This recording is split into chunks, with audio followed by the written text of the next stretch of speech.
종의 몸에 지닌 것도 아낌없이 드리리다.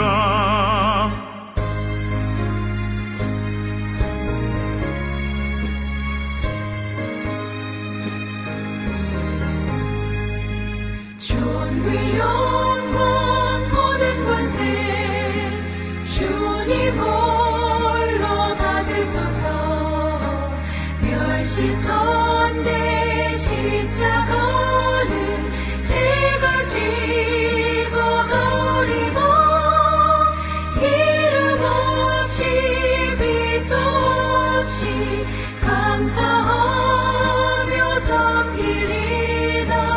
기름 없이 빛도 없이 감사하며 섬기리다.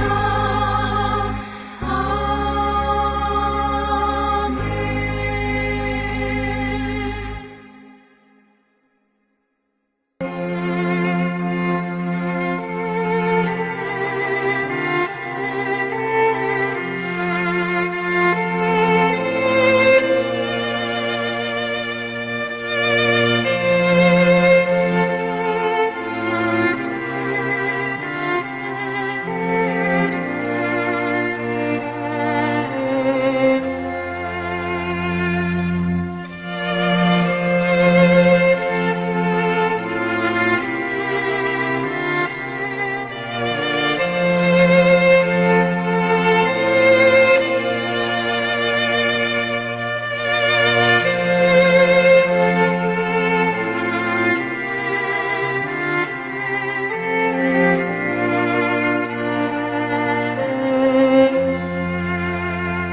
우리가 마음의 뿌림을 받아 악한 양심으로부터 벗어나고 몸은 맑은 물로 씻음을 받았으니 참마음과 온전한 믿음으로 하나님께 나아가자.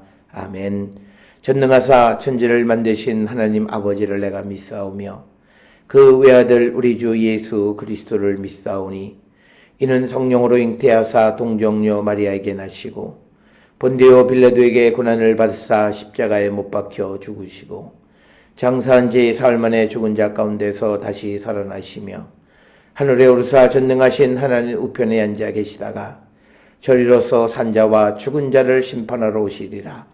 성령을 믿사오며 거룩한 공예와 성도가 서로 교통하는 것과 죄를 사하여 주시는 것과 몸이 다시 사는 것과 영원히 사는 것을 믿사옵나이다. 아멘.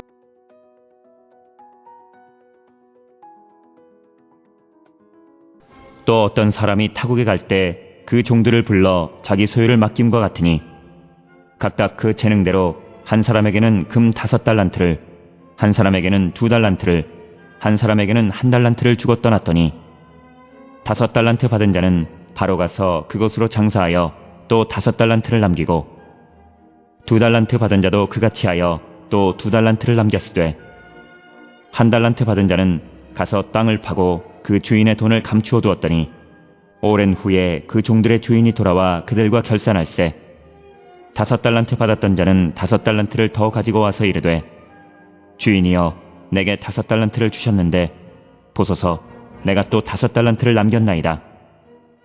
그 주인이 이르되 잘하였도다 착하고 충성된 종아 내가 적은 일에 충성하였음에 내가 많은 것을 내게 맡기리니 내 주인의 즐거움에 참여할지어다 하고 2달란트 받았던 자도 와서 이르되 주인이여 내게 2달란트를 주셨는데 보소서 내가 또 2달란트를 남겼나이다.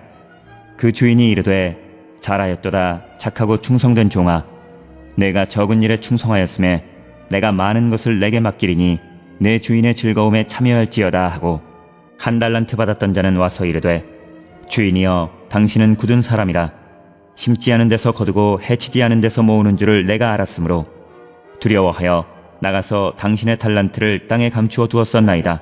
보소서 당신의 것을 가지셨나이다. 그 주인이 대답하여 이르되 악하고 게으른 종아 나는 심지 않은 데서 거두고 해치지 않은 데서 모으는 줄로 내가 알았느냐? 그러면 내가 마땅히 내 돈을 추리하는 자들에게나 맡겼다가 내가 돌아와서 내 원금과 이자를 받게 하였을 것이니라 하고 그에게서 그 1달란트를 빼앗아 10달란트 가진 자에게 주라. 무릇 있는 자는 받아 풍족하게 되고 없는 자는 그 있는 것까지 빼앗기리라.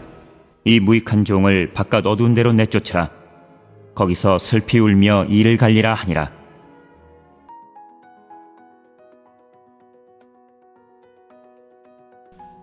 오늘 우리가 함께 읽은 마태복음 25장 14절에서 30절에 있는 말씀은 우리가 잘 알고 있는 달란트 비유가 되겠습니다. 달란트 비유의 핵심은 하나님께서 우리에게 주신 은사를 우리가 어떻게 선용해야 하는가 하는 것을 보여주는 귀한 말씀이 되겠고, 이런 말씀은 로마서 12장 3절에서 8절이나 고린도전서 12장부터 14장의 그 바울의 사상과도 일치하는 그런 말씀이 되겠고, 이 달란트 비유를 통해서 소위 그 칼빈의 직업론과 소명론이 생겨나게 됐다라고 하는 겁니다. 그리고 이 달란트 비유는 누가복음에도 그 19장 11절부터 27절에 기록이 되어 있습니다. 오늘 우리가 주시는 이 본문 마태복음 25장과 누가복음 19장에 보면 같은 달란트 비유이긴 하지만 누가복음의 단위가 조금 더 그 큰 문화로 이렇게 기록이 그러니까 문화로 되어 있기 때문에 누가복음의 기록이 마태복음보다는 단위가 조금 작은 거죠. 왜냐하면 달란트가 훨씬 더 큰 단위이기 때문입니다. 그렇지만 거기서 전달하고자 하는 내용은 같은 내용을 기록하고 있다라고 하는 겁니다. 오늘 주시는 본문은 우리가 너무나 잘 아는 말씀입니다. 어떤 사람이 타국으로 갈 때 그 종들에게 자기 소유를 맡기는 겁니다. 5달란트, 그 다음에 2달란트, 1달란트 세 부류의 사람이 있습니다. 그랬더니 5달란트를 받은 사람은 장사해서 다시 5달란트를 남겼고, 2달란트 받은 자도 그같이 해서 또 2달란트를 남겼지만 1달란트 받은 자는 가서 땅을 파고 그 주인의 돈을 그대로 감추어 두었다라고 하는 겁니다. 그런데 오늘 주시는 이 본문의 말씀에서 달란트를 5, 2, 1 이렇게 구별해서 주어진 가장 큰 근거는 재능대로다라고 하는 겁니다. 하나님의 그 공평하심이라고 하는 것은 똑같은 양을 줄 때도 있습니다. 즉 우리가 세상을 살아가는 기본적인 삶을 유지하는 데는 양적인 공평함도 있지만, 그러나 또 그 사람의 능력에 맞추어서 그 사람이 할 수 있는 양을 주시는 그런 공평함. 그래서 오늘 주시는 말씀에 재능에 따라서 5, 2, 1달란트를 주었다는 것은 하나님의 공평하심이고, 그 공평하심은 형식적인 수적인 공평함이 아니라 질적인, 그 사람이 그것을 할 수 있는 능력에 맞춰서 어떤 이들에겐 더 주고 어떤 이들에겐 덜 주고 하는 그 결정은 하나님께서 하시는 거다라고 하는 거고요. 이런 달란트 비유를 통해서 이제 각 재능에 따라서 하나님이 어떤 역할과 어떤 양을 결정해 주시는 이런 것들을 통해서 지체의 개념이 생겨나게 된 겁니다. 그래서 우리는 그렇지만 적게 받았다고 해서 그가 덜 중요하다, 이 말은 절대 아니라고 하는 거고, 또 지체라고 하는 것도 우리가 생각하는 큰 일을 한다고 해서 그가 소중하고 그렇지 않다고 해서 그가 덜 소중하냐, 그건 역시도 아니다라고 하는 것을 우리는 분명히 기억하셔야 되겠고, 오늘 주시는 이 세 구분한 이 종들에 대한 마지막 이제 주인이 돌아와서 결산을 할 때 착하고 충성된 종, 그리고 악하고 게으른 종, 이렇게 두 부류로 사람을 나누시는 것을 봅니다. 착한 종, 충성된 종이라고 하는 것은 받은 달란트를 활동적으로 움직여서 생산적인 결론을 맺는 겁니다.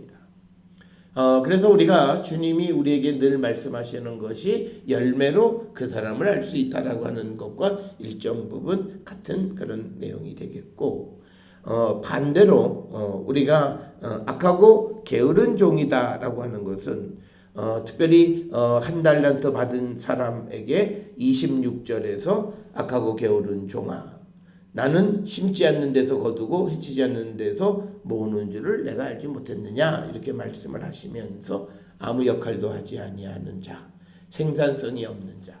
따라서 우리가 복음이라고 하는 것은 하나님 나라는 프로덕티브하다, 생산적이다 라는 사실을 꼭 기억하셔야 됩니다. 첫째는 우리 자신에게 하나님의 나라가 임하고, 그래서 우리의 삶이 변하는 생산적 열매를 맺는 자가 되어야 하는 것이지, 복음을 그저 자기에게만 간직하고 있는 그런 사람은 아니다 라고 하는 것을 우리에게 분명하게 가르쳐 주시는 그런 말씀이 되겠습니다. 따라서 오늘 주시는 이 달란트 비유를 통해서 우리는 교회 내에서 어떤 직급에 따라서 목사 또는 교역자, 전도사 그것 때문에 사람이 하는 역할의 경중을 따지는 경우들, 그렇게 해서는 안 된다라고 하는 것이고, 많이 맡은 자들에게 많은 걸 요구하시는 것처럼 우리가 하나님은 우리에게 능력에 따라서 우리에게 은사를 주시고 능력을 허락해 주시는 그런 분이심을 기억하셔서 우리는 내게 주신 것이 내게 가장 적합한 것임을 기억하고 항상 감사한 삶을 살아가는 그런 성도들이 되어야 함을 우리에게 가르쳐 줍니다. 오늘 이 달란트 비유를 통해서 우리에게 보여지는 하나님은 어떤 분이신가? 신뢰의 하나님이시다. 종들에게 자신의 것을 맡기시는 그 주인. 그래서 하나님은 먼저 우리를 신뢰하시는 분이시다. 비록 우리가 죄 가운데 있을지라도 우리를 믿어주시는 분이시다 라고 하는 것을 우리에게 보여주고 있고, 앞에서 말씀드린 것처럼 능력대로 주시는 하나님이다. 어떤 이가 감당할 수 없을 만큼 주는 것은 그것은 그에게 축복이 아니다. 그래서 우리가 하나님은 어떤 이가 그것을 가지고 더 많은 것을 생산하고 더 많은 결과를 내면 그에게 다른 사람들 것까지도 취해서 주시는 분이다 라고 하는 것. 그래서 하나님은 능력대로 주시는 하나님이시다. 그 다음에 이제 세 번째로 이 마지막 이야기 속에서 우리에게 보여주는 것은 뭐냐면, 하나님은 어떤 분이신가? 계산하시는 분이시다. 모든 것을 계산하시는 분. 그래서 계산의 방법은 양적이 아니라 질적이라고 하는 것을 우리에게 보여주는 거죠. 그러니까 우리가 만약에 하나님이 양적으로만 생각하면 많이 받은 사람이 많이 가져왔으니까, 즉 5달란트 받은 사람이 5달란트 남겼으니까 2달란트 받은 사람이 2달란트 남긴 것보다 많다, 그렇게 판단하지 않으신다라고 하는 겁니다. 계산은 하시되 질적인 계산을 하시는 분이시고, 그 사람의 충성도를 굽어 살펴보시는 분이시다. 따라서 우리는 다시 오시는 주님이 우리에게 오시면 우리를 믿고 기다리시고, 그래서 마지막 때에 우리와 계산하실 때 하나님은 우리가 얼마만큼의 질적인 열매를 맺는 자인가를 우리에게 물으신다라고 하는 것을 깨달았고, 우리가 착한 종, 충성된 종으로 인정받을 수 있기 위해 우리에게 주신 것, 비록 작을지라도 그것을 통해 최선을 다하고 충성을 다하는 그런 삶을 살아가는 성도가 되어야 함을 우리에게 가르쳐 줍니다.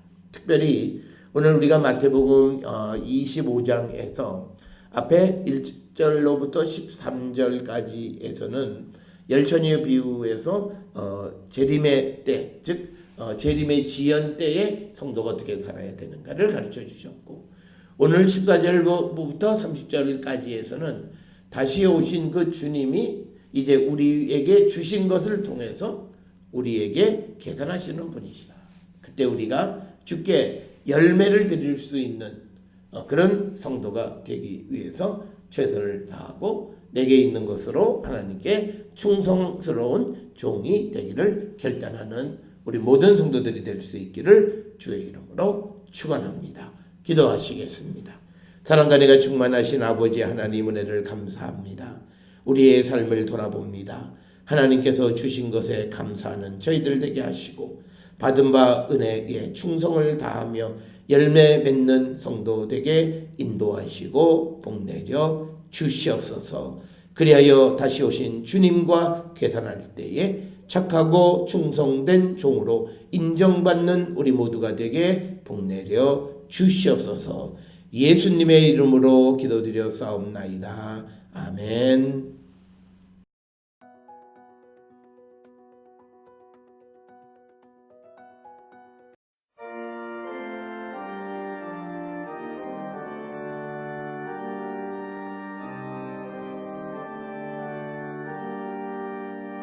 정온한 처녀에게 주 천사 나타나 두려워하지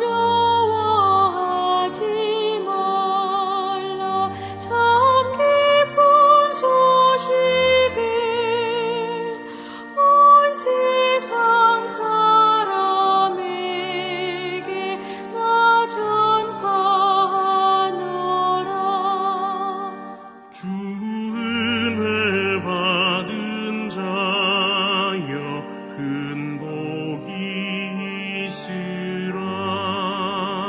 주님이 함께하니 큰 영광이로다. 주 너를 택하시사 큰 복을 주셨네. 천사의 말을 듣고 엎드린 마리아 떨리는 마음으로 그 말씀 들었네.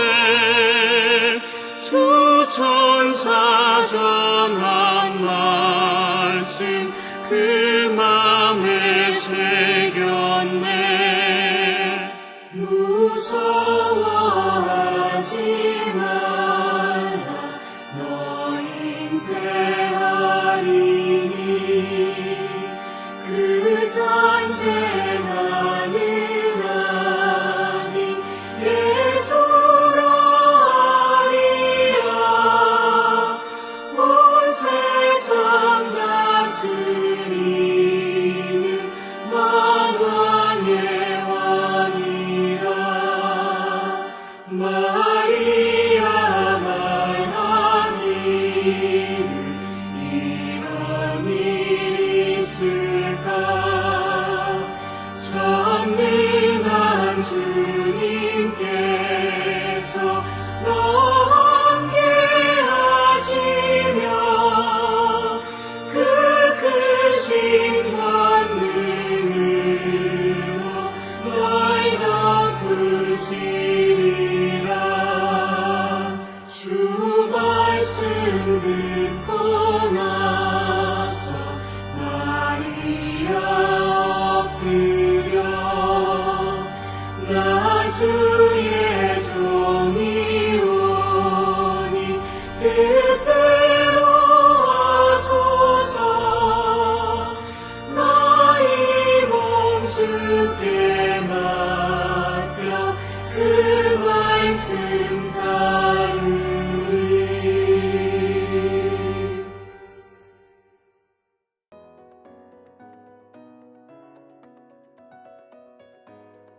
기도하시겠습니다. 이제는 우리 주 예수 그리스도의 은혜와 하나님 아버지의 원하신 사랑과 성령의 위로교통 역사하심이 주님 오실 때에 열매 드리는 자 되기를 위하여 최선의 삶을 살기를 결단하며 세상을 향해 나가는 우리 모든 성도들 머리 위에 지금으로부터 영원토록 함께 할지어다. 아멘. 주 너를 지키시고 그 얼굴을 내게 돌리시고